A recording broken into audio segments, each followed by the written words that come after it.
Oke, selamat malam. Shalom bagi Bapak, Ibu, sahabat, saudara, teman yang sudah hadir pada malam hari ini dalam Growth with Christ Ministry. Di tempat saya waktu menunjukkan 19.31, saya yakin dan percaya di tempat Ibu Mela Katriana itu sudah 21.31. Sudah malam sekali ya. Kita bersyukur Bapak Ibu saudara-saudara yang terkasih, pada malam hari ini kita kedatangan seorang dosen dari STT Gidi Sentani Papua. Jadi waktu Indonesia Barat bertemu dengan waktu Indonesia Timur.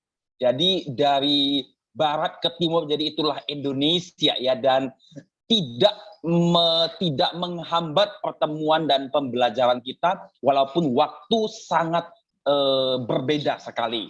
Dan kita bersyukur kalau pada malam hari ini kita bisa kembali berada untuk belajar bersama untuk topik-topik biblika pada satu bulan ini.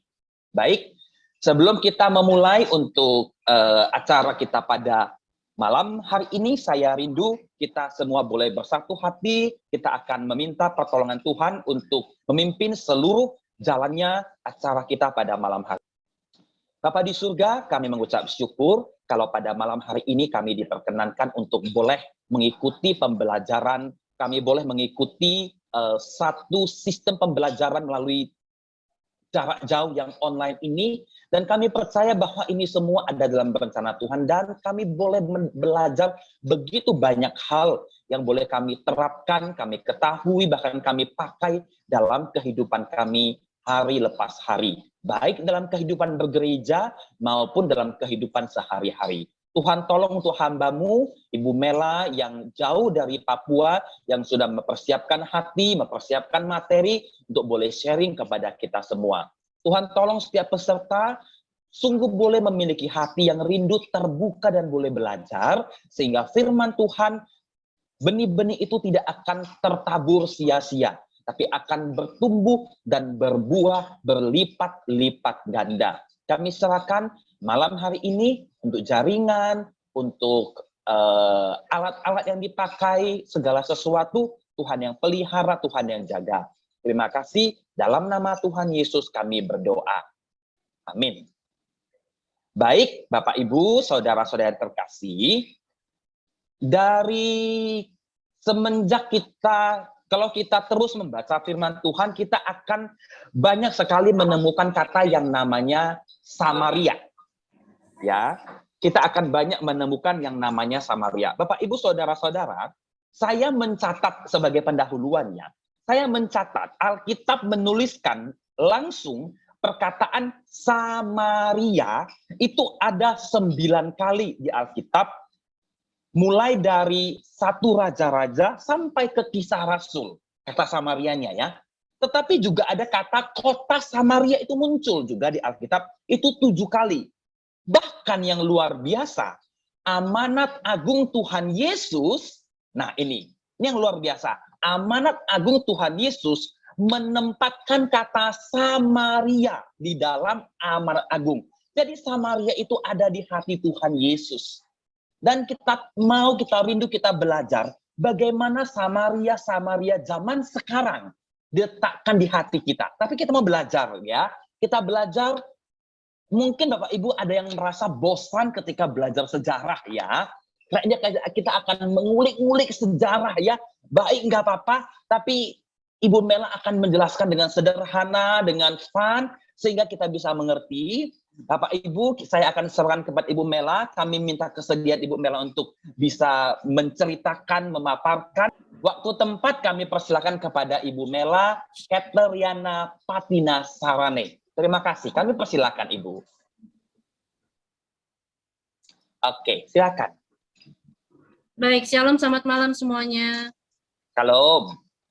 Ya, puji nama Tuhan untuk kesempatan yang diberikan. Terima kasih untuk Growth with Christ Ministry yang sudah memberikan kesempatan bagi saya untuk membagikan, ya, men-sharingkan tentang tema juga yang diberikan. Ya, luar biasa, tentang Samaria yang dilupakan. pasti itu menjadi pertanyaan bagi kita semua. Apa itu Samaria yang dilupakan? Ya, mungkin saya akan menjelaskan, tetapi nanti kita akan belajar bersama-sama makna dari Samaria yang dilupakan itu seperti apa, menurut firman Tuhan itu seperti apa, latar belakangnya seperti apa, nanti kita akan sama-sama mempelajarinya. Ya, temanya adalah Samaria yang dilupakan. Kita akan langsung masuk next. Siapa itu orang Samaria menurut Alkitab? Ya, secara garis besar, Yahudi Samaria atau orang Samaria itu adalah penduduk wilayah Palestina bagian utara yang dulunya menjadi wilayah kerajaan Israel. Dan sejak abad ke-6 sebelum Masehi ada pertentangan yang terjadi antara orang-orang Samaria dengan orang-orang Yahudi yang berlangsung hingga masa Perjanjian Baru. Jadi kalau kita melihat seperti tadi yang sudah disampaikan oleh Pak Haryono, bahwa kisah Samaria ini sudah terjadi dalam Perjanjian Lama, dan itu dimulai di kitab Raja-Raja. Dan sangat menarik sekali, siapa itu orang Samaria menurut Alkitab?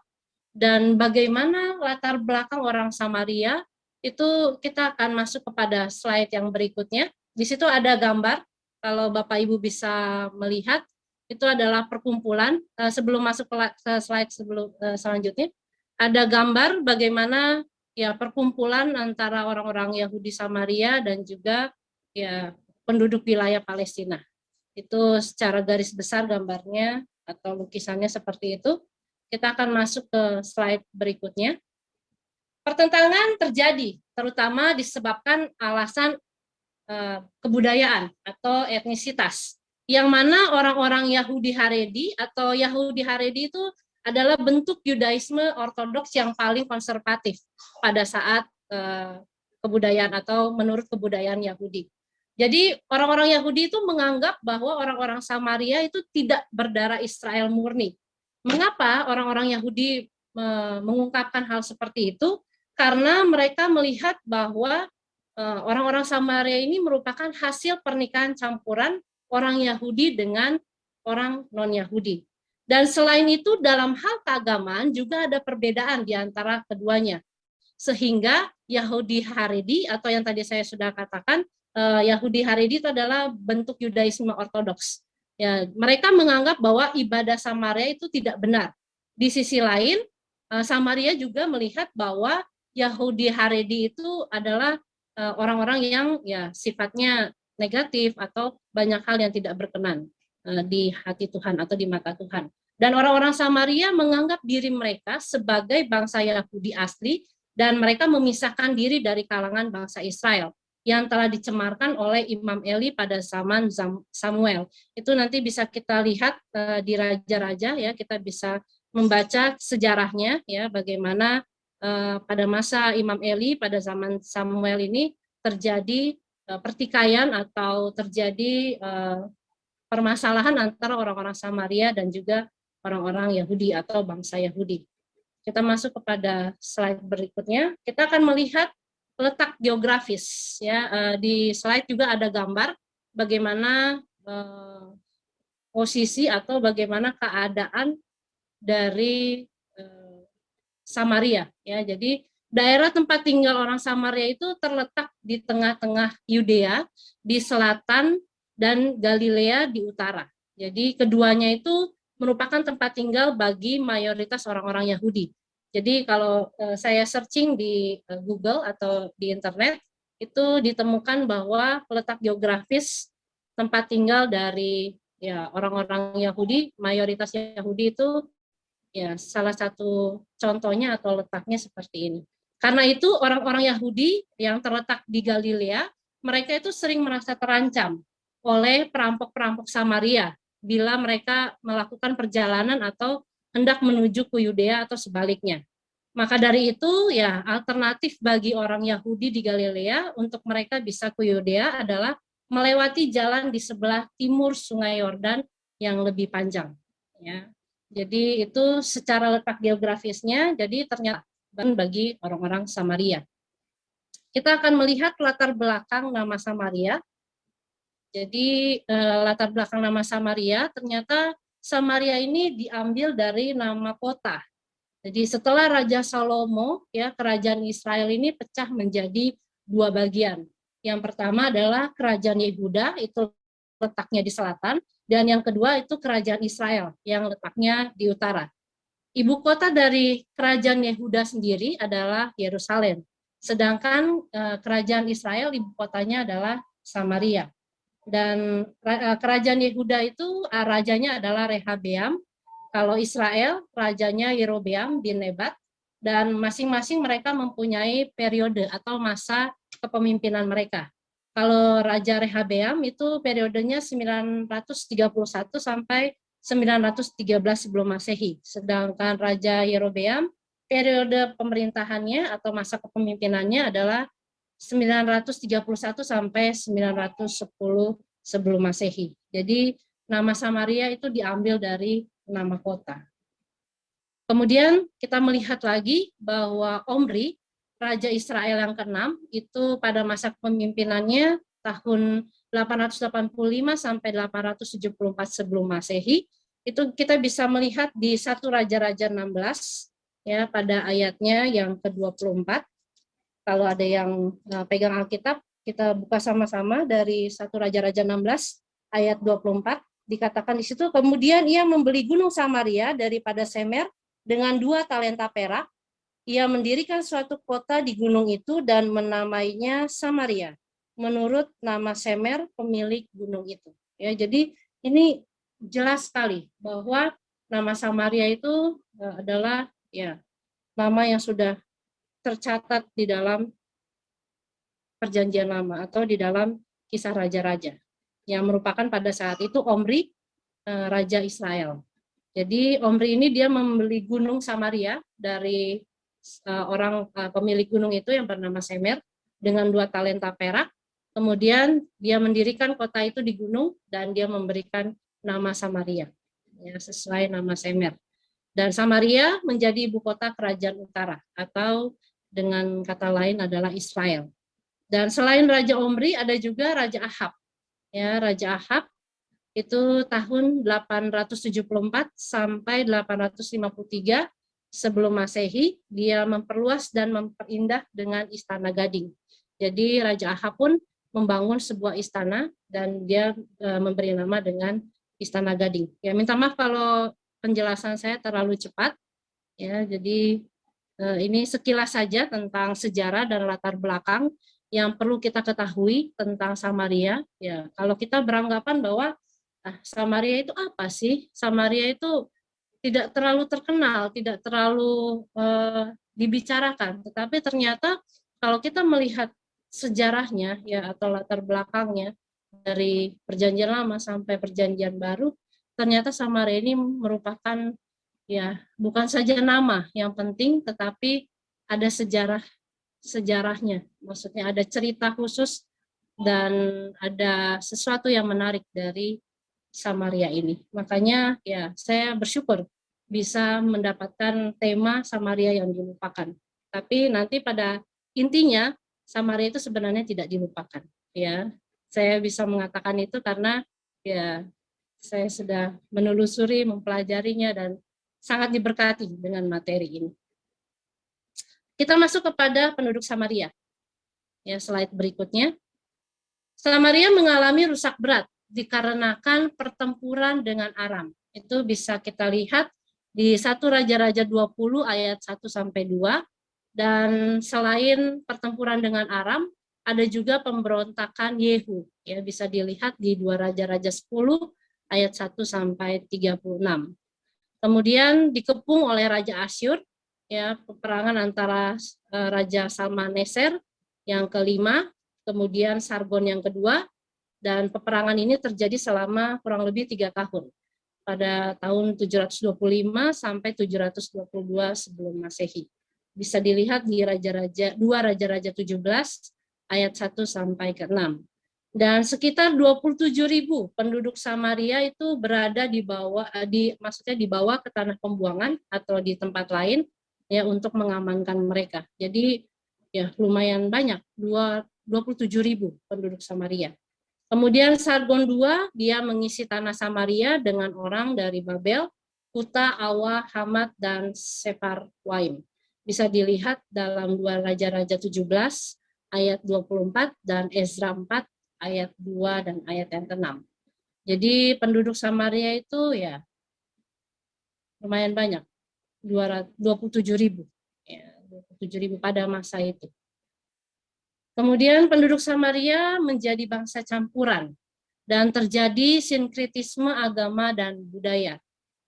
Penduduk baru terus beribadat kepada dewa-dewa dari negeri asal mereka, tetapi mereka juga beribadat kepada Allah sebagai dewa lokal. Itu bisa kita lihat di dalam 2 Raja-Raja 17, ya, untuk melihat bagaimana kedekatan mereka dengan Allah, bagaimana mereka juga menyembah kepada dewa-dewa lain.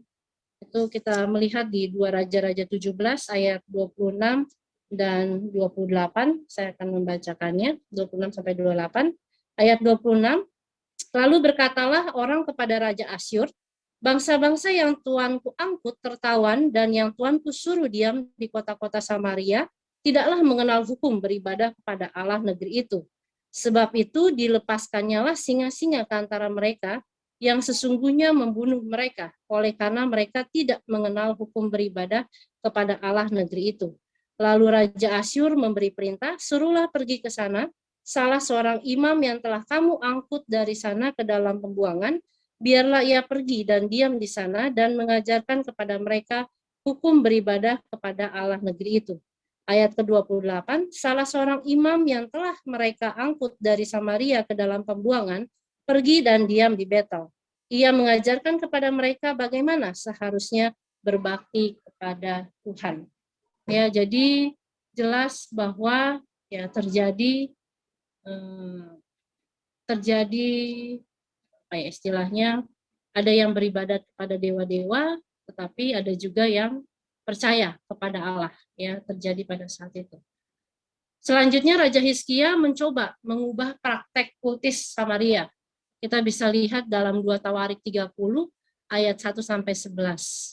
Dan Samaria diikut sertakan dalam program reformasi Yosia yang luas. Ada dalam 2 Raja-Raja 23 ayat yang 19. Samaria dikuasai dari satu kerajaan ke kerajaan yang lain. Jadi Samaria dia tersebar luas, ya, dari mereka atau penduduknya dari Persia, Seleukus dan Roma.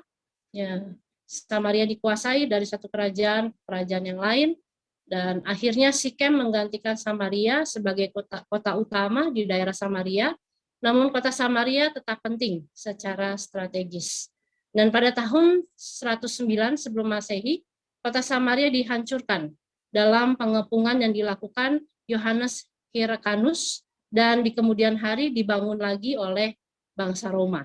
Ya, jadi ya terjadi peperangan yang begitu dahsyat, begitu luar biasa, sehingga kota Samaria hancur, lebur.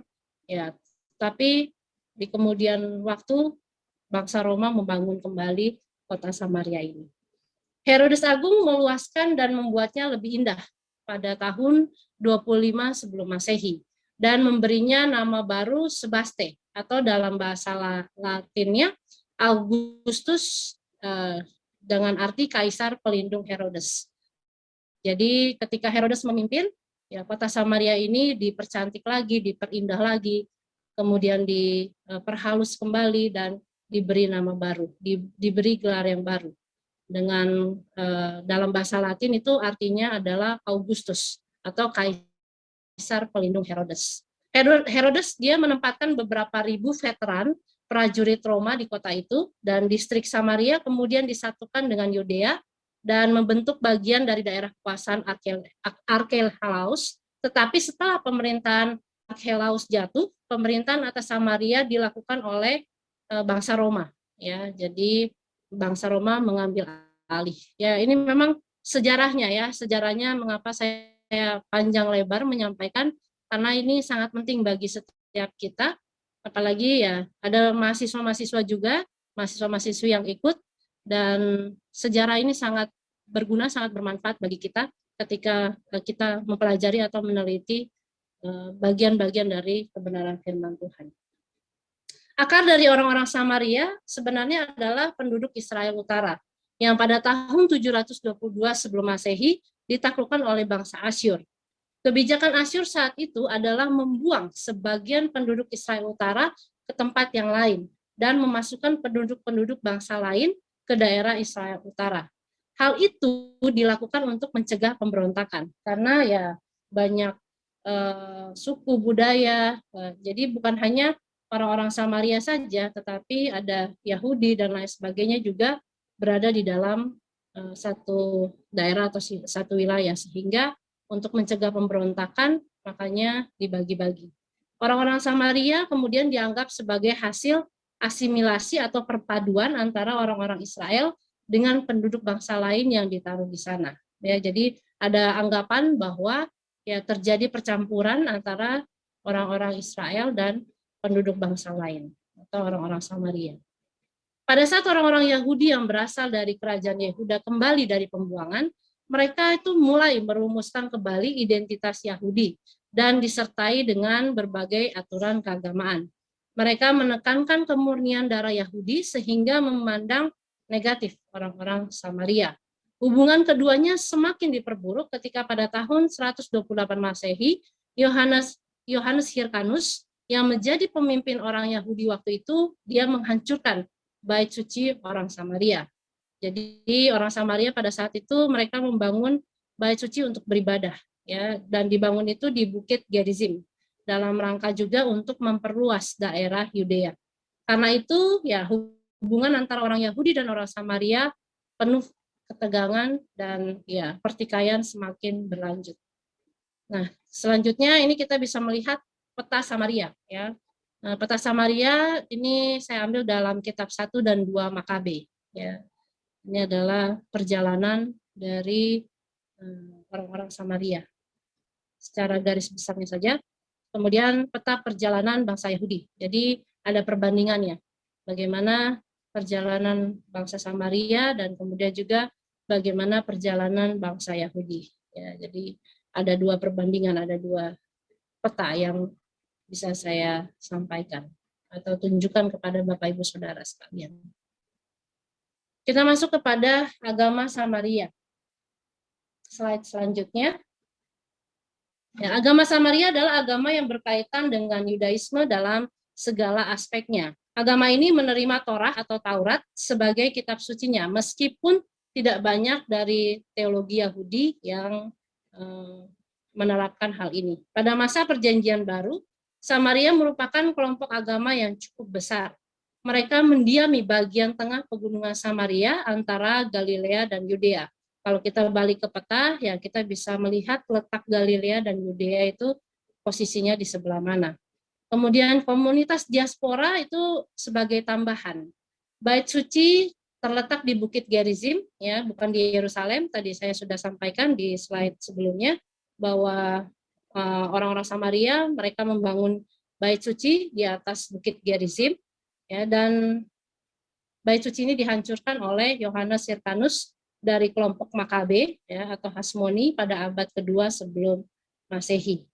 Pusat iman mereka, ya, agama Samaria ini pusat imannya adalah bentuk hukum Musa dan Pentatuk, atau mereka pakai Taurat, ya, hampir sama dengan Torah Masoretik, perbedaannya hanya kecil saja, dan sumber Pentatuk Samaritan. Komunitas Samaria mereka hidup terus secara berkelanjutan hingga saat ini. Dan sepanjang sejarah yang berkembang secara internal atau suatu yang biasa terjadi di kelompok minoritas, ya, terpengaruh tekanan luar dalam tuntutannya untuk bertahan.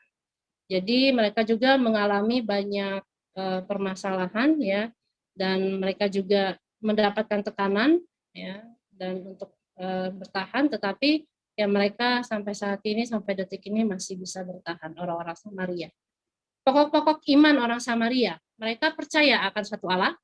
Selain itu juga kepada Musa sebagai nabinya. Jadi orang Samaria mereka menganggap Musa itu adalah nabi mereka, ya, di mana Musa ini yang memimpin orang-orang Samaria dan juga yang ya mendekatkan mereka, yang melatih mereka untuk percaya kepada Allah. Dan juga mereka percaya kepada Torah, ya, karena Musa yang diberi oleh Tuhan, ya, diberi oleh Allah untuk menuliskan Torah atau Taurat, dan mereka juga percaya kepada Gunung Gerizim itu sebagai tempat yang ditentukan Allah untuk mempersembahkan kurban.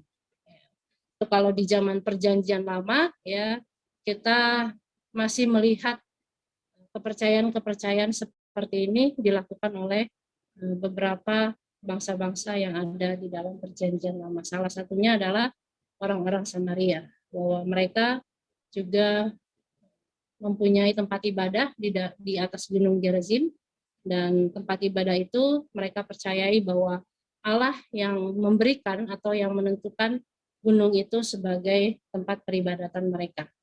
Dua pokok iman lainnya yang kurang pasti, yaitu hari penghakiman dan pembalasan.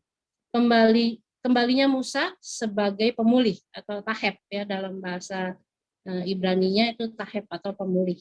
Tersirat dalam Dositeus bahwa pada awal sekali sudah ada kepercayaan di antara orang Samaria akan kedatangan seorang nabi seperti Musa, terutama di kalangan awam. Namun baru kemudian hal ini dikembangkan dan mengkristal pada konsep pemulihan atau taheb.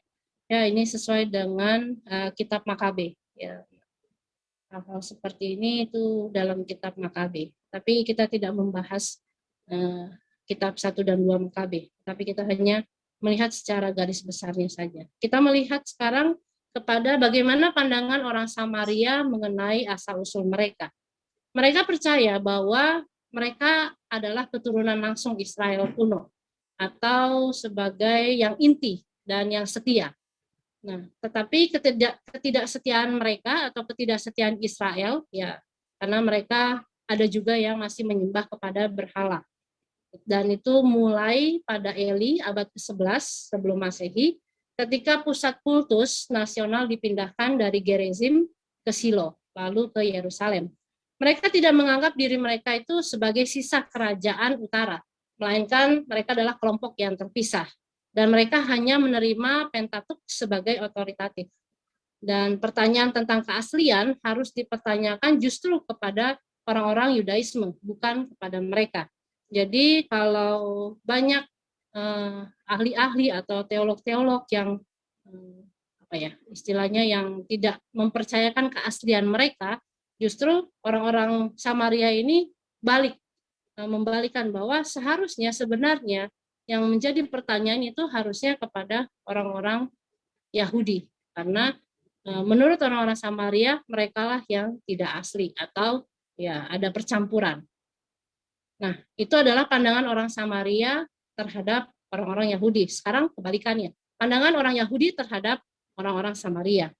Orang Yahudi menganggap bahwa orang Samaria itu adalah campuran bangsa lain setelah mereka dikalahkan oleh Asyur, ya, kerajaan Asyur. Kita bisa melihat di 2 Raja-Raja 17 ayat 24 sampai 41. Dan bagi orang-orang Yahudi, orang-orang Samaria itu adalah pendatang baru, dan mereka mengadopsi kepercayaan Israel bersama dengan agama mereka. Itu dilihat di 1 Raja-Raja 17 ayat 41. Dan keturunan mereka sering disebut sebagai Kutean, ya, dalam sumber polemik Yahudi, atau kemudian disebut sebagai orang Samaria. Dan dari sini terjadilah permusuhan antara Yehuda dan kerajaan utara, dan hal itu dicatat di dalam kitab Esra dan Nehemia. Jadi ya, pertentangan atau permusuhan antara Yehuda dan juga kerajaan utara atau orang-orang Samaria dan orang-orang Yahudi, ya, semakin tercatat atau semakin jelas dilihat dalam kitab Esra dan Nehemia. Hal ini menunjukkan kunonya pemisahan antara dua kelompok ini. Orang Samaria itu, ya, bagi orang-orang Yahudi itu menjijikan dan bodoh.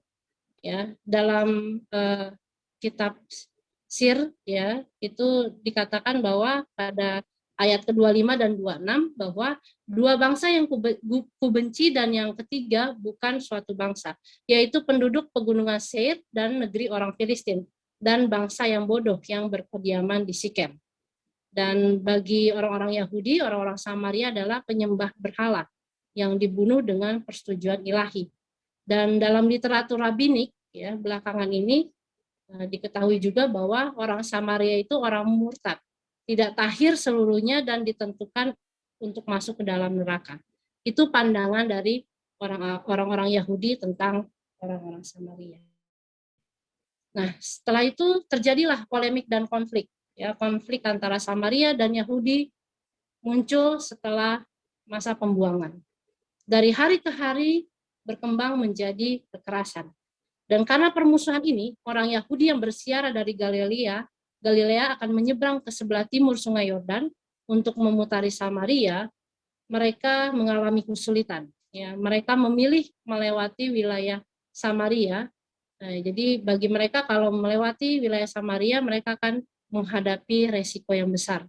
Jadi banyak ketakutan yang timbul, banyak pergumulan yang timbul, banyak permasalahan yang timbul, sehingga ya mereka agak kesulitan ketika mau satu dengan yang lainnya mau menyeberang ke kota berikutnya atau ke tempat yang lainnya. Permusuhan terjadi juga karena ya ada beberapa alasan. Yang pertama, kebiasaan orang Galilea pada waktu pesta, mereka melewati wilayah Samaria dalam perjalanan mereka ke Yerusalem. Dan yang kedua, penduduk Samaria yang tinggal di satu desa itu mereka memerangi dan membunuh sejumlah besar orang-orang Galilea. Jadi kalau ada orang-orang Galilea yang lewat, ya terjadi pembantaian, terjadi pembunuhan seperti itu. Jadi hal itu yang menimbulkan permusuhan atau permasalahan semakin besar. Nah, orang Samaria dalam Injil, ya kalau menurut Injil Sinoptik, itu menggambarkan adanya antipati orang Yahudi terhadap orang Samaria. Dalam Matius 10 ayat 5 dan sampai ke 8, Yesus mengutus ke-12 rasul, janganlah menyimpang ke jalan bangsa lain atau masuk ke dalam kota orang Samaria, melainkan pergilah kepada domba-domba yang hilang dari umat Israel. Dari perspektif Yahudi atau pandangan Yahudi, mereka masuk dalam kategori yang berbeda dan terpisah. Matius dia melihat kota mereka itu sama dengan kota pagan yang tidak harus dikunjungi. Sedangkan Lukas, dalam Lukas 9 ayat 51 sampai 56, Yesus minta para murid mendahului dia ke Yerusalem melalui kampung orang Samaria. Ditolak orang Samaria. Yesus menegur Yakobus dan Yohanes karena minta api turun untuk membinasakan mereka. Lukas atau Injil dan Kisah Para Rasul itu menunjukkan sikap orang Kristen terhadap orang Samaria. Mereka menolak para murid Yesus hanya karena tahu mereka akan ke Yerusalem.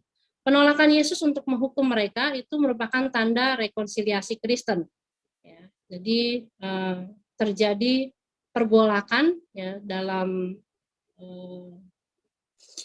sikap-sikap orang Kristen terhadap orang Samaria. Kemudian kalau Lukas 10 ayat 33, orang Samaria yang murah hati, dan di situ dikatakan siapakah sesamaku? Ya, siapakah sesamaku? Dan mengantisipasi pengakuan orang Yahudi bahwa orang Samaria lebih teliti dalam mentaati hukum daripada orang Yahudi. Dan Lukas 17 ayat 11 sampai 19, ke-10 orang kusta. Orang asing tahu berterima kasih, meskipun bersama 9 orang kusta Yahudi lainnya, ia sama-sama diperintahkan oleh Yesus. Itu menurut Injil Lukas. Sedangkan menurut Injil Yohanes, kita bisa melihat kisah Yesus dan wanita Samaria. Pertemuannya terjadi di Sikar, ya Yohanes 4 ayat 5, sama di dekat Sikem dan Gunung Gerizim.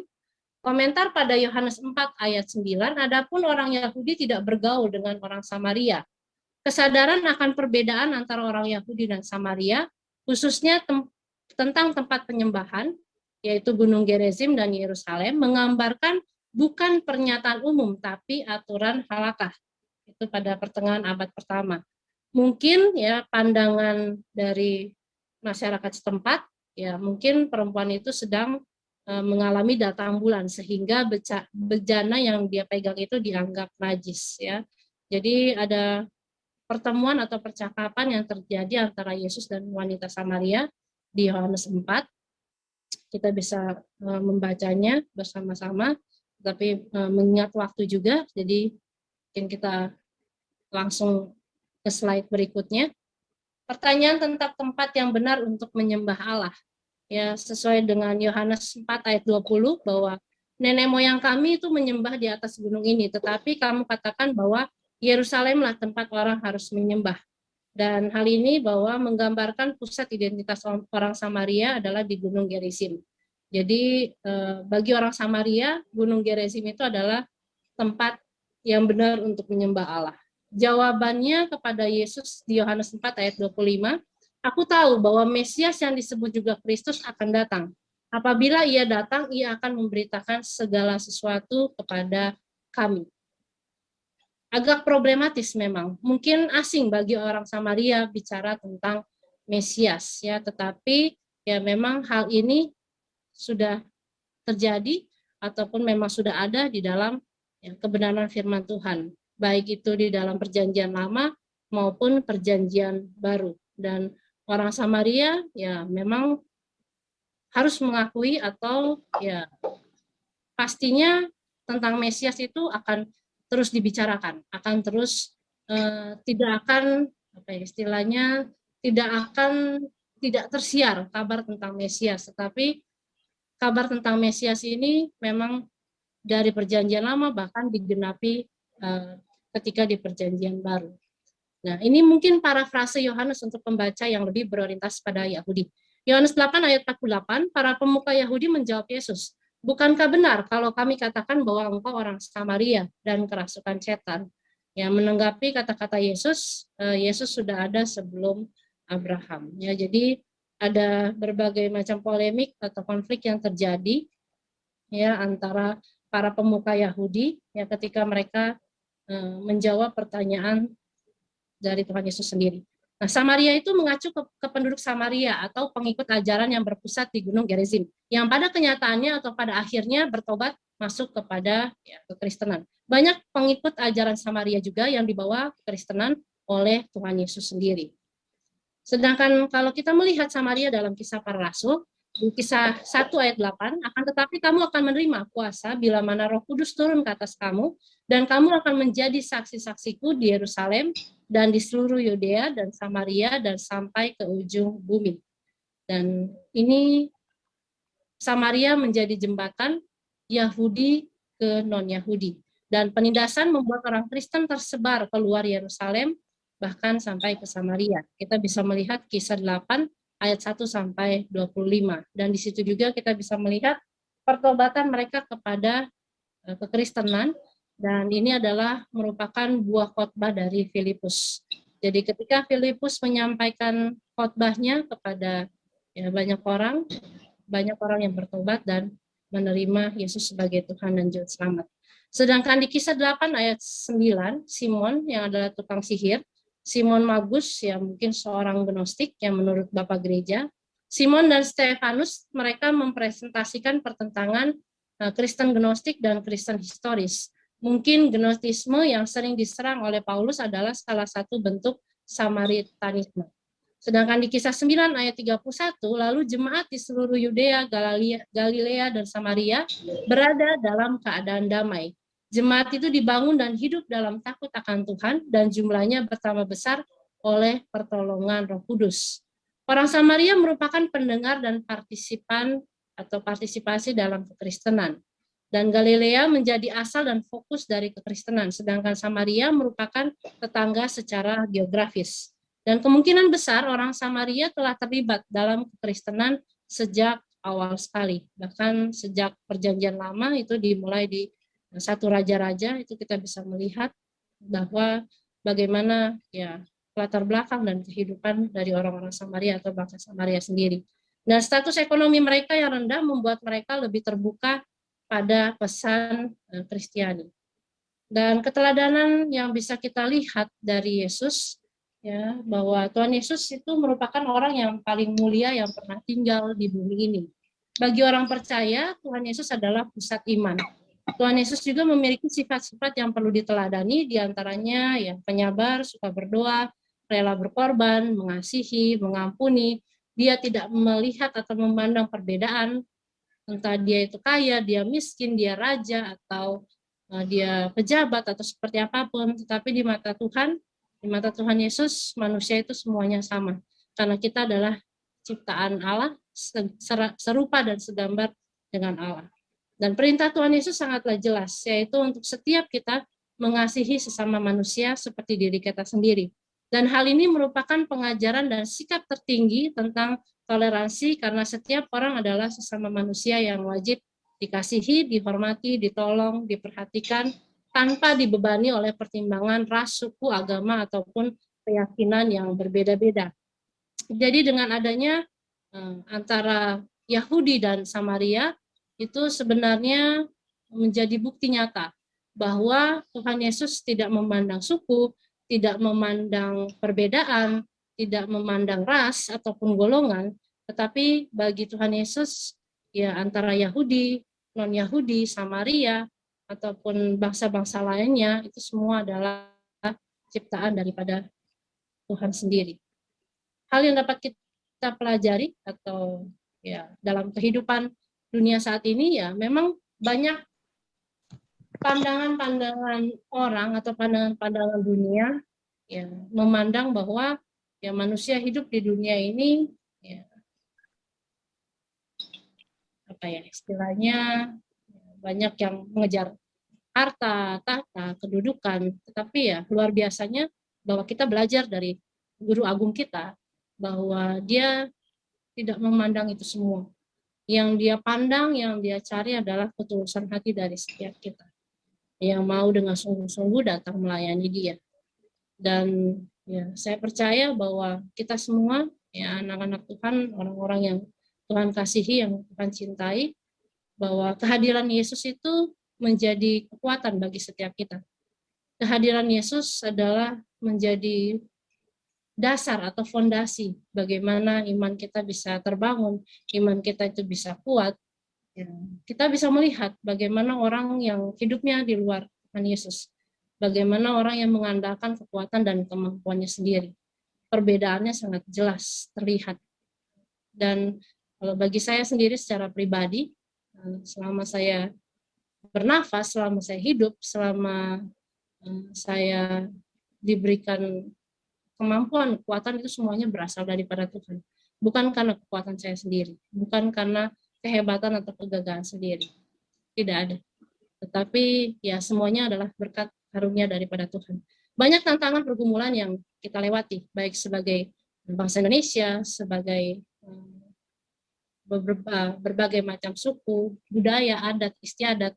Ya, tetapi itu semua justru memperkaya, memperindah Indonesia, Nusantara, dan harusnya itu yang kita jaga. Sampai kapanpun kita tidak bisa mengandalkan kekuatan dan kemampuan kita. Ya, kita hanya bergantung dan berharap bersandar hanya kepada Tuhan. Melalui kehadiran Yesus, jurang atau tembok pemisah antara bangsa Yahudi dan bangsa Samaria itu dipulihkan. Tetapi bagi saya bukan hanya bangsa Yahudi ataupun bangsa Samaria, tetapi seluruh dunia ini.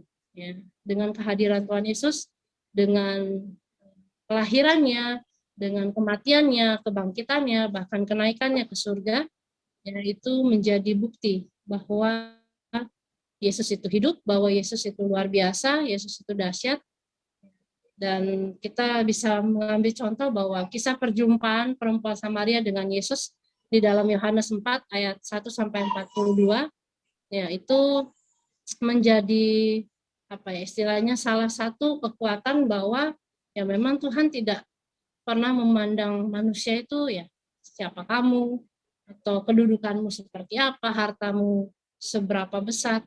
Tuhan tidak melihat itu, bukan itu yang Tuhan cari. Yesus hadir untuk mempersatukan perbedaan yang ada, baik itu ras, suku, adat istiadat, bahasa, budaya, agama, dan lain sebagainya. Nah, saya bersyukur saya berada di tanah Papua, ya itu merupakan cinta kasih Tuhan, ya. Saya melihat bahwa begitu banyak suku, bangsa, bahasa, adat, dan Papua itu luar biasa kaya, bukan hanya kaya dengan hasilnya saja, tetapi orang-orangnya juga, ya, dengan masyarakatnya, dengan budayanya itu luar biasa sekali, ya, dengan keanekaragaman yang ada, kemudian dengan berbagai macam agama yang ada juga di sini. Jadi ya walaupun ini adalah tanah Injil, tetapi ya bisa menerima berbagai macam adat istiadat, agama, dan semuanya itu melebur menjadi satu. Dan melalui pengajaran Yesus terjadi perdamaian dan pertikaian antara bangsa Yahudi dan juga bangsa Samaria. Tercipta kasih di antara sesama bangsa serta umat di bumi. Umat manusia mengalami pembebasan dosa, terlepas dari belenggu maut, dan intinya memperoleh keselamatan yang kekal serta pendewasaan iman. Jadi ya itulah kebudayaan kita atau kecintaan kita kepada Tuhan, kepada Yesus. Dia adalah segala-galanya ya dalam kehidupan kita semua. Ya, mungkin tidak terlalu mendalam ya saya atau secara garis besar tentang latar belakang Samaria, kemudian bagaimana konflik yang terjadi antara Yahudi dan Samaria, dan ya kalau ada banyak kekurangan ataupun ada banyak salah-salah kata ya saya minta maaf, tetapi apa yang saya dapat, apa yang saya pelajari, apa yang saya temukan bahwa ya inilah kekasan dari perbedaan itu indah ya, bahwa segala sesuatu yang kita terima, yang kita nikmati, yang kita jalani kalau bersama-sama dengan Yesus menjadi luar biasa. Terima kasih. Mungkin itu yang bisa saya sampaikan dengan tema Samaria yang dilupakan. Jadi intinya bahwa Samaria itu tidak dilupakan. Dia menjadi bagian yang indah ya, seperti mutiara yang begitu luar biasa ya, yang memang tidak terlalu dibahas, tidak terlalu apa ya, istilahnya tidak terlalu diungkapkan, tetapi ternyata rahasianya luar biasa kalau kita telusuri dan kita pelajari. Terima kasih Pak Haryono, saya kembalikan Pak. Oke, terima kasih untuk Ibu Mela dari Sentani, Papua yang sudah men-sharingkan tentang kisah Samaria, sejarahnya dan bagaimana ya apa yang terjadi. Baik, Bapak Ibu, saudara-saudara terkasih, kami membuka kesempatan untuk siapa saja yang mau bertanya langsung kepada pembicara kita pada malam hari ini. Kami persilakan untuk sharing, bertanya, dan mungkin ada hal-hal yang kita juga nggak tahu begitu ya, jadi kita bisa sharing. Tapi sebelumnya saya ingin bertanya kepada Ibu Mela. Pertanyaan saya agak sedikit pengen saya bertanya begini. Dari pembahasan tadi yang saya lihat, mereka memperebutkan permasalahan yang terjadi masalah wilayah. Wilayah dan wilayah. Kemudian masalah kultus itu menjadi masalah. Jadi antara masalah wilayah, masalah kultus ini menjadi satu sumber masalah problem dalam konteks kehidupan dari orang-orang Israel secara garis besar, apalagi setelah terpisah begitu. Nah, sampai saat ini juga, bukankah masalah itu juga terus jadi masalah Israel sekarang juga? Masalah wilayah, masalah penyembahan kultus begitu. Nah, jadi kira-kira pertanyaan saya, ini terus dibiarkan Tuhan begitu, dan ini sudah sekian ribu tahun itu masih terus ada sampai sekarang begitu. Nah, bagaimana pandangan Ibu Mela melihat kejadian yang kok nggak selesai ya, kok dari dulu asik wilayah, mungkin dulu Samaria dan Israel, sekarang Palestina lagi muncul, jalur Gaza lagi, dan itu semua disampaikan, disaringkan. Oke, terima kasih Pak Har untuk pertanyaannya. Sebenarnya bukannya Tuhan membiarkan ya, bangsa Israel harus melewati proses perjalanan panjang mereka dalam mengikuti Yesus, mengenal Yesus, dan ya mereka juga masih sampai saat ini, sampai detik ini iman mereka masih diuji. Karena sampai saat ini pun ya firman Tuhan ya seperti yang dikatakan bahwa bangsa Israel masih tegar tengkuk, dan itu memang kenyataannya masih sampai saat ini, sampai hari ini. Makanya perebutan daerah, perebutan kekuasaan wilayah itu sampai detik ini masih terjadi. Ya, jadi Tuhan tidak membiarkan, tetapi ya semua ada prosesnya, ada jalannya, ada waktunya Tuhan. Nah, pada satu titik lah. Hanya kapannya itu ya tunggu waktunya Tuhan. Tunggu waktunya Tuhan.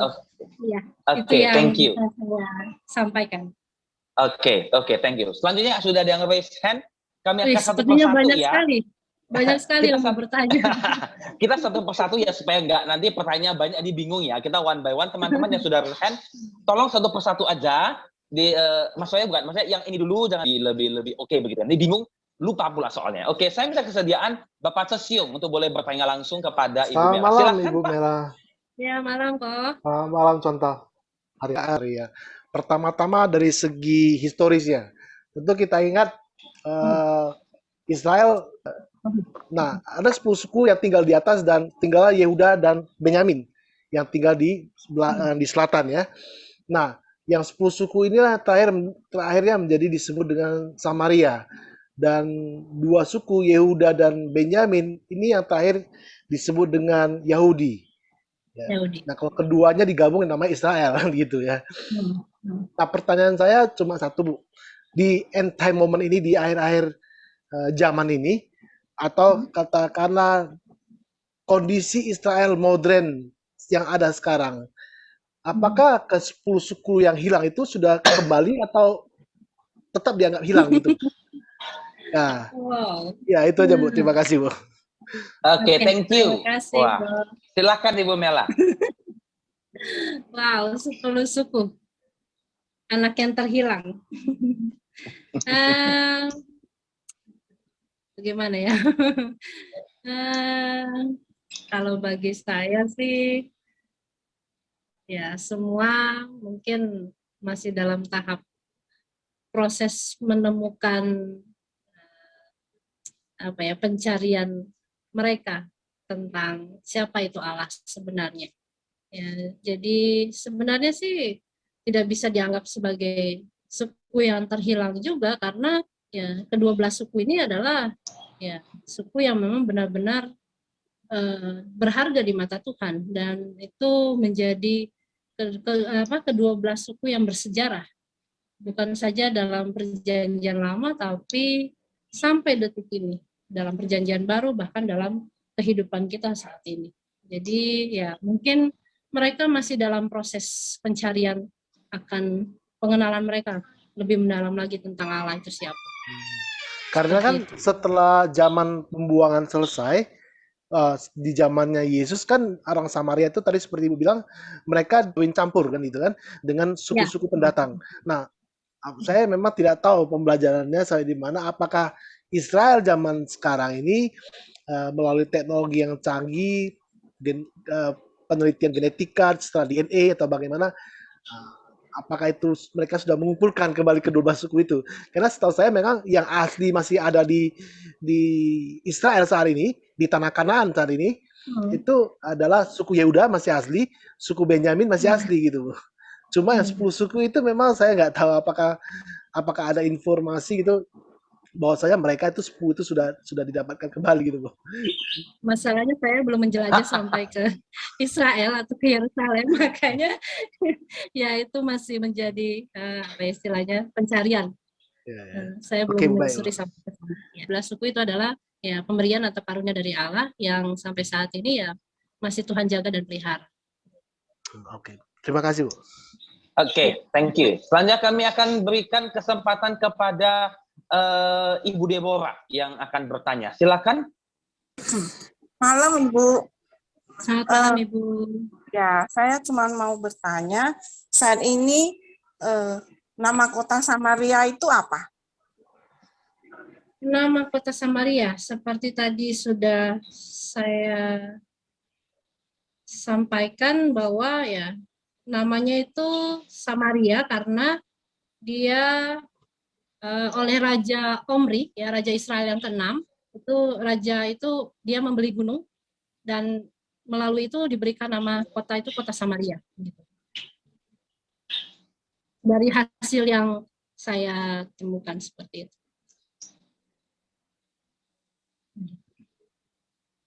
Oke, itu saja. Oke, baik. Selanjutnya adalah Bapak Evan Sanjaya ingin bertanya. Silakan Pak Evan. Selamat malam Bu Mela. Saya mau nanya Bu, mungkin banyak juga yang kurang tahu ya. Apa sih itu kitab Makabe?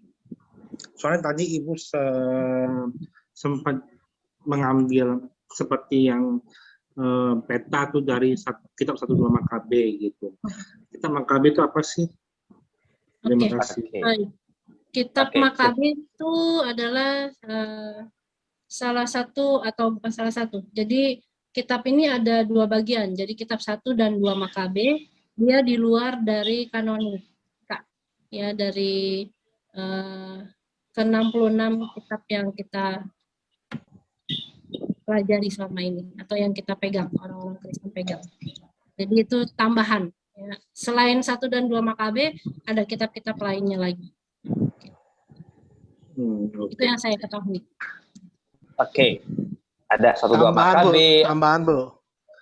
Itu kita sebut dengan Deuterokanonika, Saudara Evan. Ya. Jadi dia itu Iya. kanon kedua istilahnya. Iya. Itu dipakai di gereja-gereja Katolik dan gereja Kristen Timur gitu. Iya, betul. Terima Itu kasih. hanya dipakai, Sudah itu hanya membagikan. dipakai oleh gereja-gereja Katolik dan kita tidak. Tapi itu bisa menjadi bahan referensi kita untuk melihat, menggali lebih dalam begitu ya, Bu ya. Jadi kan Benar. ada Iya, banyak betul. hal kita bisa melihat, oh yang ini ada di Makabe begitu. Dan Iya, betul. kenapa bisa ada 66 kitab itu? Karena dari hasil konsili-konsili yang ada menerapkan 66. Tapi ada yang lain. Nah, jadi itu juga dipakai begitu ya. Iya. Oke. Satu pertanyaan yang bagus ya tentang kitab-kitab Deuterokanonika. Iya. Oke, thank you. Selanjutnya Ibu Dr. Basaria Lumban Gaul. Silakan Dr. Basaria Lumban Gaul untuk boleh bertanya langsung. Silakan. Ya, terima kasih Pak buat kesempatannya. Ya. Untuk Ibu Pendeta. Saya bisa dibilang bertanya atau sharing gitu. Silakan Ibu. Oh, ya, Saya silakan. Saya pernah membaca tentang wanita Samaria yang di Yohanes 4 ayat 1-2 yang wanita Samaria yang di sumur. Ya kan? Nah, di situ saya mendapati meskipun Samaria dibilang warga kelas 2 atau lebih rendah ekonomi sosialnya daripada Yahudi, tapi justru di situ cuman dengan perempuan Samaria lah Yesus itu berdiskusi dan dalam tingkat yang selevel gitu. Yesus dengan perempuan Samaria itu kayak selevel gitu. Mereka bukan sebagai guru dan murid, tapi sesama yang lagi ngangsu kabroh gitu, istilahnya yang sama-sama belajar gitu. Saya herannya di situ, Bu. Kenapa kok justru dengan perempuan Samaria lah Yesus seperti menghargai, seperti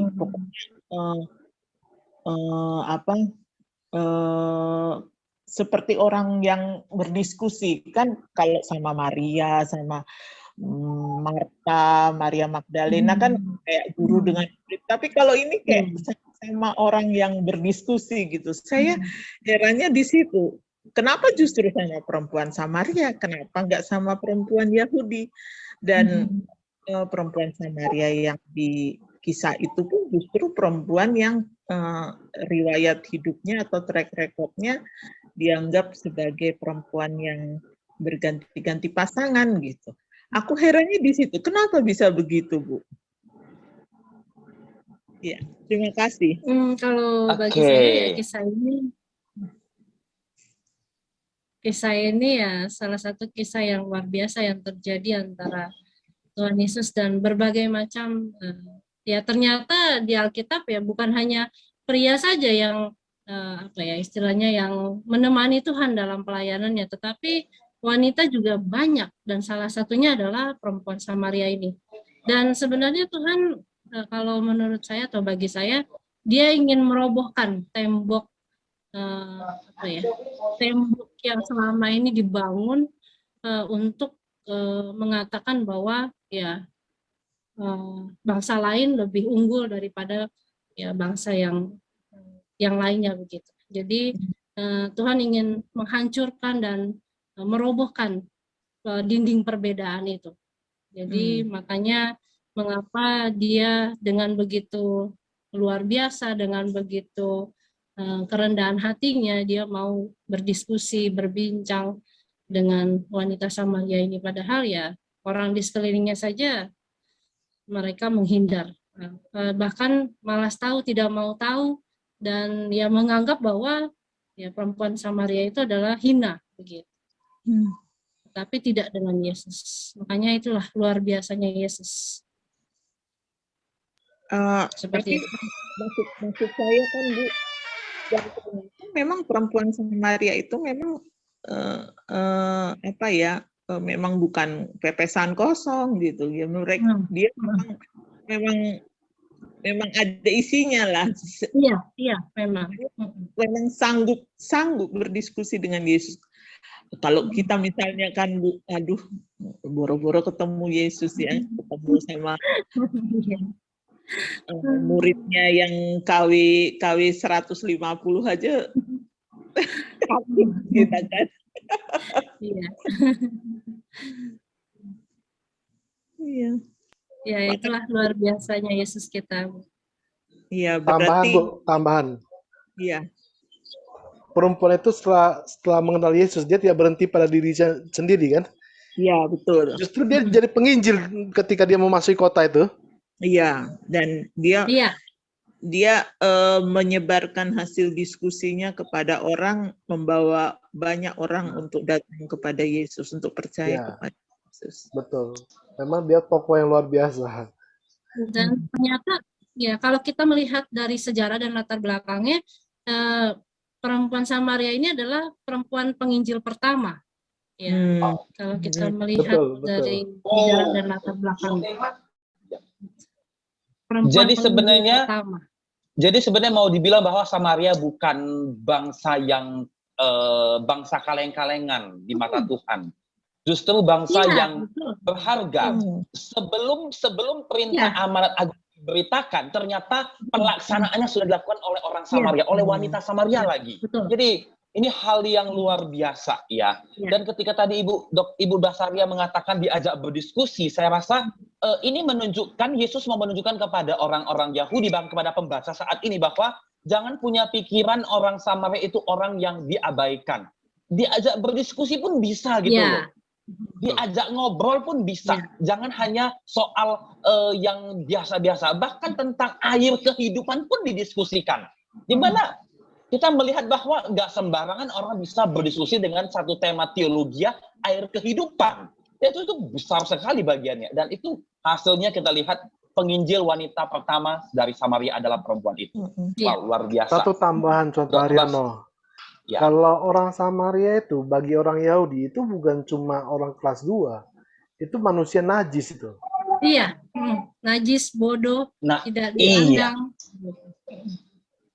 Tapi apakah karena pernikahan campur itu yang membuat mereka seperti itu? Enggak juga sih. Memang sudah sudah dicap ya seperti itu. Sudah diberi anggapan, diberi label seperti itu. Ada beberapa peristiwa saya baca yang menambah perpecahan antara Yahudi dan Samaria. Memang udah pecah kian di zaman Esra Nehemia, tapi tambah pecah lah pada saat ini saya baca di tahun 52 Masehi. Orang Samaria membantai sekelompok peziarah Galilea di En-Ganim. Itulah yang membuat keputusan Samaria untuk dihancurkan. Sehingga dipandang sebagai bangsa yang bidah dan najis secara hukum. Iya. Wow, ini pemikiran sharing yang bagus. Baik, kita akan lanjutkan kepada Bapak Ido Sinaga. Silakan Pak Ido. Ada pertanyaan, ada sharing, atau ada cerita, boleh Pak Ido. Silakan Pak Ido. Ya, suaranya kedengaran Ibu Mela? Iya, kedengaran Pak. Kedengaran. Jadi saya mau tanya Bu, waktu diskusi antara Yesus dengan wanita Samaria, itu ada kalimat mengatakan bahwa akan tiba masanya nanti mereka akan menyembah dalam roh dan Dan kebenaran. kebenaran ya gitu.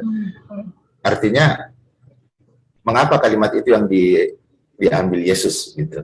Artinya apakah sudah ada referensi seperti itu di dalam benak wanita ini sebelumnya? Artinya kalau kita bicara konteks teologinya.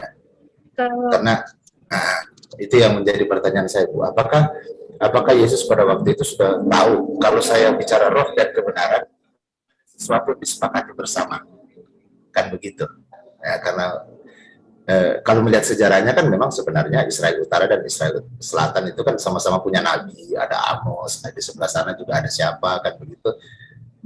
Itu kan mengerucut ya, menjadi satu di dalam Yesus Kristus kalau dalam iman kekristenan begitu. Dan Yesus memilih diksi roh dan kebenaran itu yang menjadi pertanyaan saya pada waktu dia berdiskusi dengan wanita Samaria itu. Apakah memang Yesus tahu bahwa di dalam benak wanita ini kalau dikatakan roh dan kebenaran itu ada kesepakatan bersama. Yesus kan pada waktu itu representasi dari Yehuda sebenarnya. Dia bukan orang Samaria kan pada waktu itu. Nah, itu yang pertanyaan saya yang pertama. Iya begitu, Bu. Lalu yang kedua, bagaimana dengan bagaimana dengan peribadatan pada waktu itu? Yesus sudah katakan bahwa sekarang kamu menyembah di gunung ini, ke sana, tapi di bawahnya kamu akan begini, kan begitu. Maksud saya, apakah Yesus pada waktu itu sudah mengatakan bahwa tempat itu salah, begitu, atau cara itu salah, gitu misalnya. Sebab kalau sekarang kan kita kenal juga ya, misalkan orang mengatakan bahwa dalam siapa saja itu ada Tuhan, begitu. Jadi bentuk-bentuk peribadatan itu tidak bisa langsung secara frontal itu disalah, begitu kan saja tidak boleh. Tetapi mungkin perlu waktu dan segala macamnya. Nah, bagaimana dengan proses itu di diskusi antara Yesus dan wanita Samaria itu? Kalau kita tinjau dari konteks misalnya membenarkan atau tidak satu bentuk peribadatan begitu. Ya, itu saja Bu Mila. Makasih Bu. Baik, terima kasih Pak untuk pertanyaannya. Mungkin ada lagi yang mau bertanya sebelum... Ada lagi yang mau bertanya? Bapak Ibu? Kita masih ada waktu 10 menit kurang untuk mengakhiri, jadi kita sekalian. Ada? Kalau tidak ada, baik. Silakan Bu Mela boleh menjawab pertanyaan dari Bapak Ibu. Kalau ada yang mau bantu menjawab. Karena lumayan ini. Harus di eksegesis dulu. Ini harus dieksegesis. Yesus mengatakan menyembah dalam roh dan kebenaran. Ya, gimana ya menjawabnya? Menyembah dalam roh dan kebenaran.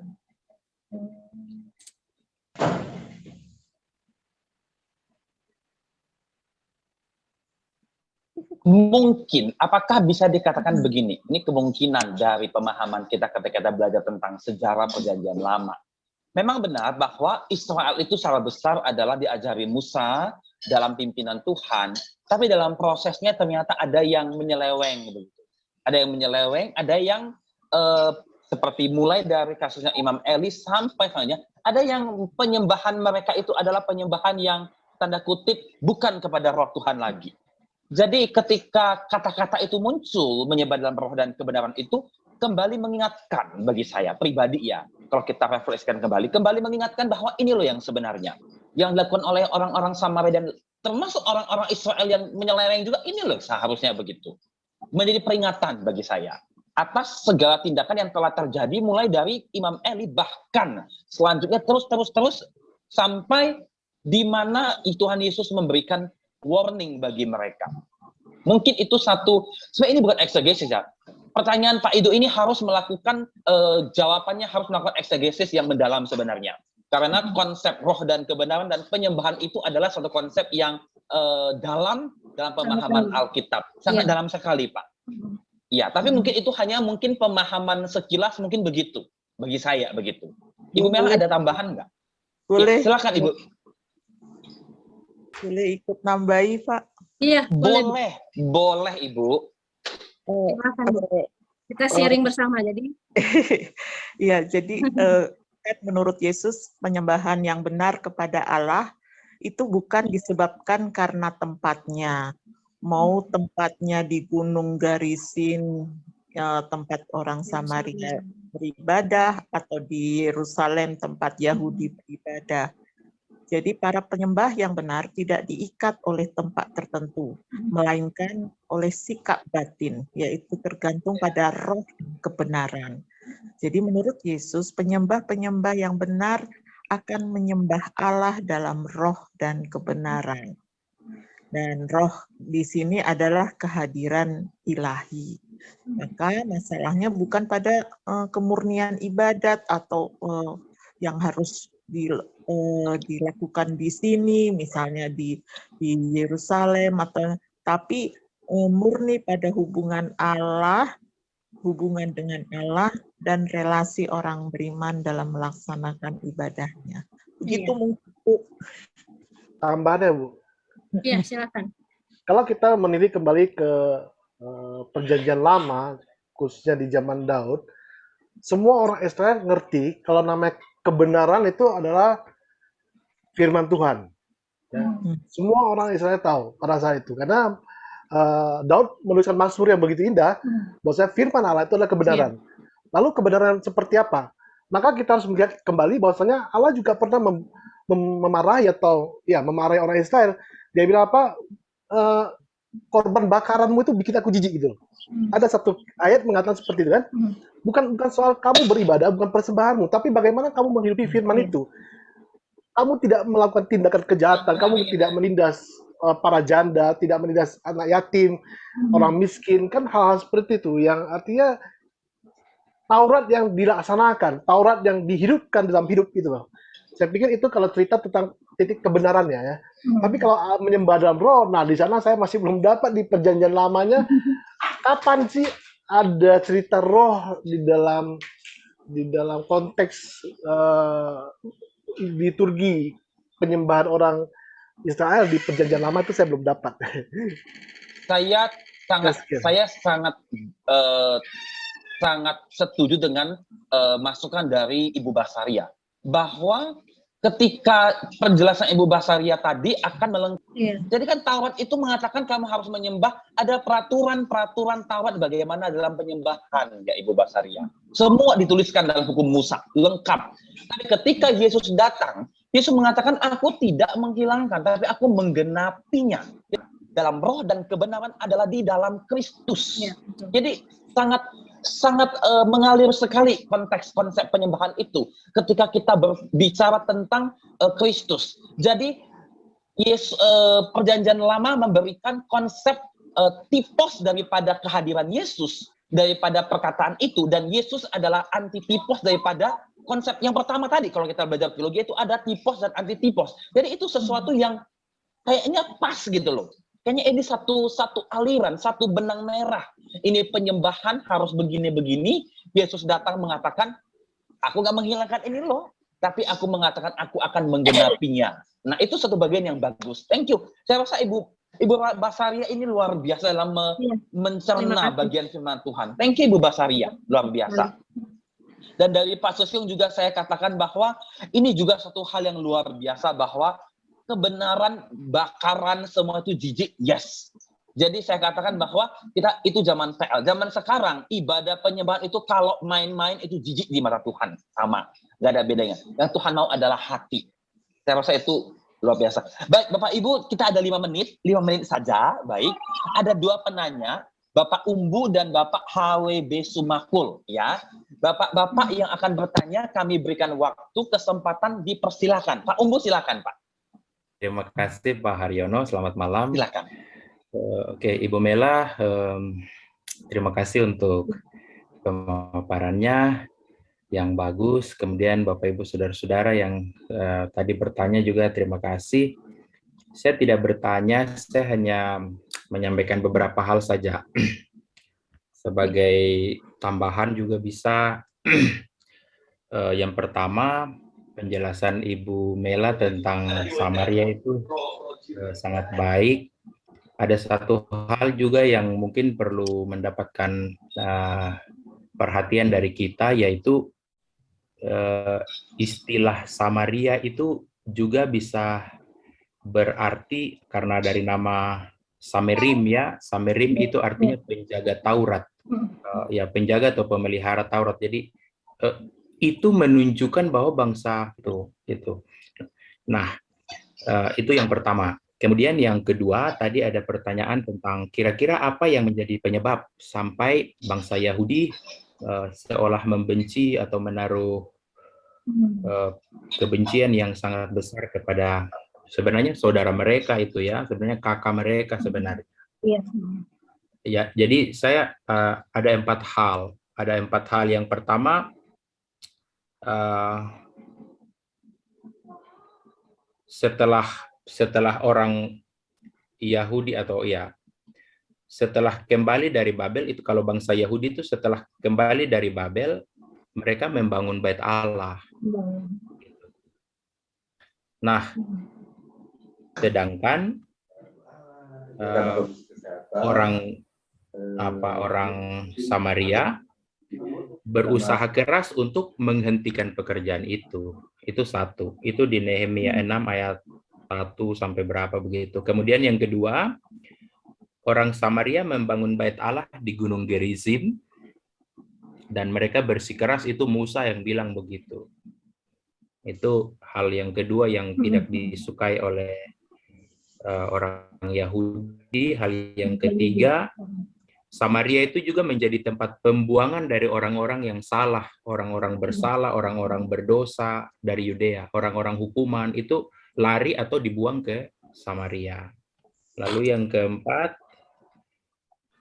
orang Samaria hanya bersedia menerima Taurat, mereka tidak menerima yang lain. Itu 4 hal yang menjadi sumber kebencian dari adik mereka ini.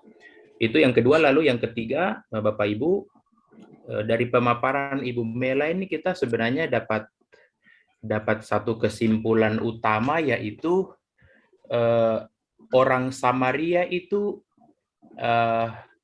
seumpama ya adalah orang yang dikucilkan oleh orang-orang yang merasa diri paling benar.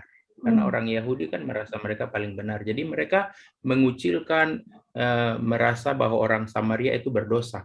Yesus datang untuk memulihkan pemahaman itu. Yesus datang untuk memulihkan hubungan persaudaraan yang rusak. Bahkan dalam percakapan tadi dibahas, Yesus berjumpa dengan perempuan itu sebenarnya secara tidak langsung Yesus mau memulihkan hubungan persaudaraan yang rusak. Bahkan kepada kaum yang dimarginalkan, sudah orang Samaria, lalu perempuan lagi. Tapi di hadapan Yesus itu seluruh manusia memiliki kedudukan yang sama. Dan yang terakhir, tadi di dalam konteks roh dan kebenaran, saya mengacu kepada penjelasan saya sebelumnya, karena Yesus berusaha untuk juga mengangkat harga diri perempuan, untuk mengangkat harga diri dan kepercayaan dari orang Samaria, maka Yesus menyampaikan sebagai usaha untuk menghibur dan menguatkan pada perempuan itu, karena mereka selalu dilecehkan dan sebagainya. Yesus bilang nanti sekali waktu semua orang akan menyembah Tuhan, menyembah dalam roh dan kebenaran. Artinya ritual perbuatan orang itu tidak menjadi yang utama, tapi peribadahan dan aktivitas hidup mereka sehari-hari itulah yang dinilai Tuhan. Saya pikir begitu saja. Terima kasih. Terima kasih, Pak. Oke, ini satu masukan, kita hari ini belajar banyak hal ya dari satu tema Samaria, kita dapat menggali. Bapak Ibu juga sudah sering membaca dan ini jadi pengetahuan bersama kita. Baik, terakhir ya. Terakhir, Bapak Ibu. Ya, halo. Terakhir. Ya, halo. Halo, ya. Silakan. Silakan. Saya cuma bisa tambahkan sedikit masalah mengenai menyembah roh dan kebenaran. Ya.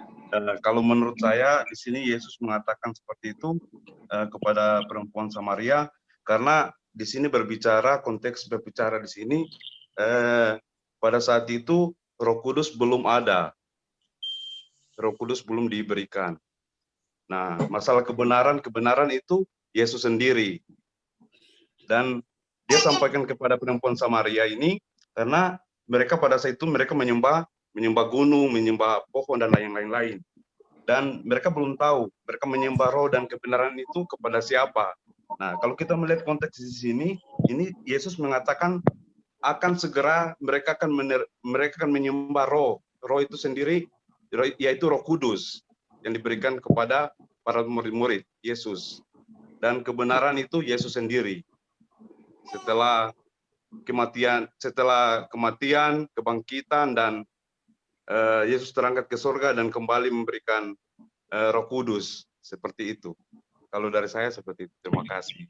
Oke, thank you Pak Hendra. Selanjutnya yang sudah resen Bapak HWB Sumakul, Pak. Terakhir untuk Pak HWB Sumakul. Silakan, Ya, Pak. terima kasih. Tentu kita apresiasi ya apa yang dipresentasi malam ini oleh Ibu, spesifik ya tentang Samaria. Ya, kalau bagi saya tentang roh dan kebenaran itu, kita harus lihat dari keseluruhan Injil Yohanes, jangan hanya itu. Ya, saya kira itu ya. Jadi kita tahu di Injil Yohanes itu sangat kristosentrik. Sangat kristosentrik. Jadi yang aku adalah itu ego eimi itu kan, yang 7 aku adalah itu kan sebenarnya, jadi cerita itu kan betul yang Bapak yang terakhir menyampaikan itu. Jadi kalau bahasa Yunani kan ego eimi hodos kai aletheia kai zoe. Aku adalah jalan, kebenaran, dan hidup. Jadi istilah aletheia itu menunjuk kepada Yesus. Jadi silakan kamu berdiskusi tentang Yehuda dan Samaria, tapi intinya sebenarnya Yesus sih, ya kan? Jadi kalau ibu itu, yang perempuan itu dalam keberdosaan, keterbatasan, jadi second class person, ya kan? Yesuslah yang paling penting. Kamu perempuan bertemu dengan aku, yang adalah aletheia itu sendiri, yang membawa hidup kekal. Jadi sebenarnya itu, dan roh itu nanti kita lihat memang betul dia belum pada samaan itu, tetapi sebenarnya sudah mix up ya, sudah dicampur. Karena di Yohanes 14 dan 16, Yesus kalau naik ke surga dia akan membawa roh kebenaran, ya kan, masih kebenaran lagi, dan penghibur. Jadi di kala susah, termarginalisasi, Yesus mengundang untuk ketemu dengan Roh Kudus yang selalu menghibur. Saya kira itu pendapat saya. Tapi terakhir sekali ya Pak, tentang ini saya apresiasi, tapi memang perlu ada riset lain lagi yang perlu, siapa tahu ya dapat ini studi S3 untuk ini seperti ya pendapat umpamanya. Amin. Iya, besok kan Ibu selesai kan sharing lagi bagi kita. Jadi yang saya ingin tanya, jadi umpamanya apa sih pendapat Sionisme, ya kan? Sekarang kan Israel ada gerakan untuk kembali ke Israel. Apa sih pendapat Sionisme terhadap Samaria? Ya kan? Apakah mereka sudah dalam tanda kurung sudah open minded? Mereka juga terima bahwa walaupun dianggap second class dalam Alkitab, khususnya itu kan betul yang dikatakan Ibu tadi. Ketika penafsiran hukum Taurat itu dimulai di Esra Nehemia, ketika Sadok mengatakan, Imam Sadok yang adalah cikal bakal Saduki, mengatakan orang Israel dihukum gara-gara tidak taat pada hukum Taurat. Kendati itu kemudian mereduksi pemahaman tentang siapa Israel. Nah itu antara lain mungkin, siapa tahu ya, besok-besok Ibu bikin riset lagi, sharing sama kita deh. Iya, thank you. Terima kasih, Pak. Thank you, Pak Sumakul. Dan saya sangat setuju kalau Ibu Mela ambil perjanjian baru community di S3-nya. Puji Tuhan. Amin. Oke, jadi saya juga ingin sama dengan Pak Sumakul ingin. Jadi sekarang Israel sudah menerima nggak sih sebenarnya? Sudah open minded melihat jangankan Samaria, tapi yang lain juga gitu. Apakah sudah open minded? Ini penting karena sekarang kita akan melihat Israel sekarang bukan bangsa yang kaleng-kaleng juga kan, kita bilang sekarang ya, bukan bangsa kaleng-kaleng sekarang. Israel punya suatu kekuatan militer yang kuat sekarang. Nah, jadi Zionisme kembali kepada Israel, back to the Israel gitu loh. Itu yang dikumandangkan. Nah, bagaimana kondisi? Nah, mungkin Ibu Mela, saya kawan-kawan mungkin belum ke Israel ya, tapi kira-kira sebenarnya Israel dalam konteks Zionisme ini sudah bisa menerima perbedaan-perbedaan seperti itu nggak sih sebenarnya? Kalau dari apa yang saya pelajari, saya lihat belum sepenuhnya. Karena kalau mereka memang sudah menerima, ya tentunya tidak akan terjadi peperangan, perpecahan, pertikaian sampai detik ini. Karena ya mereka masih menantikan juru selamat itu untuk hadir. Jadi ya mereka menganggap bahwa Yesus yang naik ke surga itu ya hanya ya bukan Allah yang mereka nantikan selama ini gitu. Jadi ya mungkin seperti yang tadi saya sampaikan ya masih butuh proses panjang ya, perjalanan panjang untuk semuanya tergenapi. Ya walaupun sebenarnya ya sudah tergenapi karena Yesus itu sudah Yesus itulah ya yang kunci utama atau apa istilahnya dasar fondasi ya semuanya kembali lagi kepada Yesus. Oke, jadi sampai sekarang pun Israel belum menerima Kristus itu. Dan jadi ketika konteks Zionisme mempersatukan kembali ke Israel untuk mempersiapkan Zionisme Kristus, padahal dia sudah hadir begitu. Jadi memang ya, berarti konsep mereka sudah dari awal pun konsep mereka sudah lari begitu ya. Padahal mereka adalah bangsa atau umat pilihan Allah. Tetapi ya karena mereka tegar tengkuk, mereka menganggap bahwa apa ya segala sesuatu ya mereka yang benar begitu. Yang lain tidak. Jadi ya panjang lagi kalau itu kita runtun lagi itu akan menjadi perbincangan yang panjang lagi. Jadi pada intinya ya semua masih dalam proses. Oke. Ibu Dr. Basaria mengatakan makanya aku nggak pengen ke Yerusalem, Israel, mereka yang membunuh Yesus. Kenapa boleh, Bu? Jalan-jalan boleh Bu, jalan-jalan boleh ya ke Israel. Oke. Bukankah itu kerinduan kita ya untuk melihat tanah kelahiran Tuhan Yesus? Oke, nggak apa-apa. Oke, baik Bapak Ibu, diskusi sharing cerita pada malam hari ini begitu menarik.